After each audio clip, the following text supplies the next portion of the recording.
நீங்க யூபிஐயோட third party app Google Pay, PhonePe, Paytm இந்த மாதிரி எக்கச்சக்கமான தேர்ட் பார்ட்டி ஆப்ஸ் வந்து பிளே ஸ்டோர்லயும் ஆப் ஸ்டோர்லயும் கொட்டி கிடக்கு. அதுல நீங்க ஏதாச்சும் பயன்படுத்துறீங்கன்னா அது மட்டும் கிடையாது, நீங்க இந்த பேங்க்ல கொடுக்கக்கூடிய ஆன்லைன் சர்வீஸ் இருக்குல்ல, சோ அதை நீங்க பயன்படுத்தி ஒருத்தருக்கு நீங்க பணம் அனுப்புனீங்கன்னா, குறிப்பா ஐஎம்பிஎஸ், அதுக்கப்புறம் என்இஎஃப்டி, அப்புறம் ஆர்டிஜிஎஸ், இந்த மாதிரி மெத்தடுகள்ல நீங்க ஒருத்தருக்கு பணம் அனுப்பும் போது கிட்டத்தட்ட 1 மணி நேரம் ஆகுமா அந்த பணம் போய் சேர்றதுக்கு.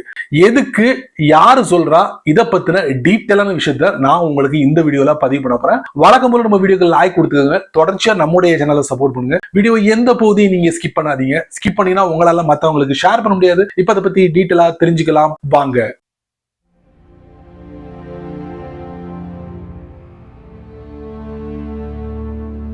RBI, Reserve Bank of India, சமீபத்துல ஒரு சர்வே எடுத்திருக்காங்க. அதாகப்பட்டது ஆன்லைன் மூலமா அந்த பணத்தை அனுப்பி மோசம் போனவங்க இருக்காங்கல்ல, அதுல மினிமம் 10,000 ரூபாய் அனுப்பி மோசம் போனவங்களுடைய எண்ணிக்கை பாத்தீங்கன்னா 145%. ஆனா ஹை வேல்யூ டிரான்சாக்சன் அனுப்பி மோசம் போனவங்களுடைய அந்த பெர்சன்டேஜ் பாத்தீங்கன்னா 98.5% இருக்கு. அப்போ ஆர்பிஐ என்ன முடிவு எடுக்கிறாங்கன்னா, கண்டிப்பா இவங்கள பாதுகாத்து ஆகணும் அப்படின்னு ஒரு முடிவு பண்ணி அவங்க 1 hour கூலிங் பீரியட வந்து நாங்க லான்ச் பண்ண போறோம் அப்படின்னு சொல்லிருக்காங்க. இது யூபிஐக்கு மட்டுமா அப்படின்னு பாத்தீங்கன்னா யூபிஐக்கு மட்டும் இல்ல, இப்ப பேங்க் வழியா நீங்க நிறைய ஆன்லைன் சர்வீஸ்லாம் இருக்கு. அதுல ஐஎம்பிஎஸ், ஆர்டிஜிஎஸ், அதுக்கப்புறம் என்இஎஃப்டி இந்த மாதிரி மெத்தடை பயன்படுத்தி மினிமம் 10,000 ரூபாய் அனுப்புனா கூட அங்கேயும் இந்த 1 hour கூலிங் பீரியட் வந்து அப்ளை ஆகும் இருக்காங்க.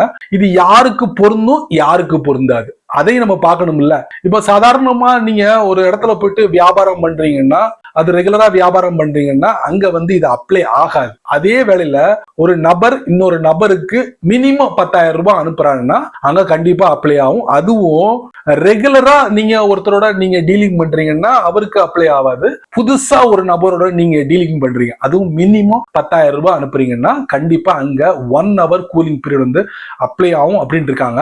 சோ இப்போதைக்கு இத முன்மொழிஞ்சிருக்காங்க.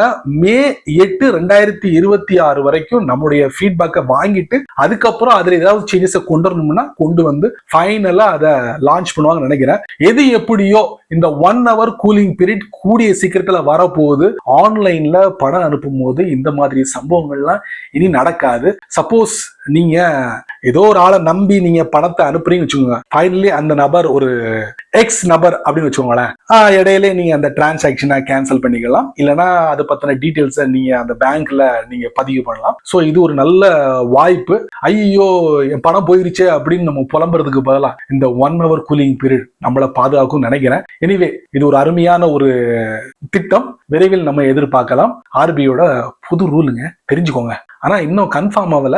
சரி நண்பர்களே, இந்த வீடியோவை நீங்க ரொம்ப பொறுமையா நீங்க வாட்ச் பண்ணிருப்பீங்க. இந்த வீடியோல ஒரு சில விஷயங்களை நான் பதிவு பண்ணிருக்கேன், நீங்க மட்டும் தெரிஞ்சுக்கிட்டா நல்லாவே இருக்காது. அநேகமா நீங்க எல்லாருக்கும் ஷேர் பண்ணி விடுங்க. எல்லாருமே இந்த யூபிஐ பயன்படுத்துறோம், அதனால ஷேர் பண்ணி விட்டுருங்க. அவங்களும் இதோட பலனை அனுபவிக்கட்டும். நீங்க நம்ம சேனலுக்கு புதுசா இருந்தீங்கன்னா வழக்கம் போல யூடியூப் காரன் கீழே நிறைய பட்டனை கொடுத்துருக்கான். குறிப்பா ஹைப் அப்படிங்கிற பட்டன் கண்ணில் படிச்சுன்னா தட்டி விட்டுக்குங்க. அதுக்கு கீழே உங்களுடைய கருத்தை நல்ல ரீதியில பதிவு பண்ணுங்க. பிடிச்சா லைக் பண்ணுங்க, பிடிக்கலன்னா அன்லைக்.